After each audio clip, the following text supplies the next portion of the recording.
বন্ধুরা, আশা করি সকলে ভালো আছেন। আমি ভালো আছি।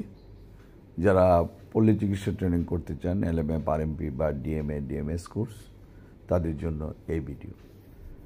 এই কোর্সে ভর্তি ফি 1500 টাকা, মাসিক বেতন 500 টাকা এবং অন্যান্য ফি পরবর্তী টাইমে দিলে চলবে। সুতরাং যারা ভর্তি হতে চান সরাসরি আমাদের সাথে যোগাযোগ করুন। ঢাকা উত্তর অফিস, বাড়ি 12 রোড 33, সেক্টর 7, শুক্রবার এবং শনিবার যোগাযোগ করবেন। ময়মনসিংহ 16/1 পাদ্রী মিশন রোড, দোতলা, আলিয়া মাদ্রাসার মোড়। সিলেটে আম্বরকানা শহীদ ভিউ, এনসিসি ব্যাংকের পিছনের বিল্ডিং, 4th তলা। এবং আমাদের ফোন নাম্বার এবং হোয়াটসঅ্যাপ ইমো নাম্বার 01711337019, এই নাম্বারে যোগাযোগ করুন। মোবাইল বন্ধ পেলে হোয়াটসঅ্যাপে যোগাযোগ করাই ভালো। সবাইকে ধন্যবাদ জানিয়ে আজকে ভিডিওটি এখানে শেষ করছি। Thank you.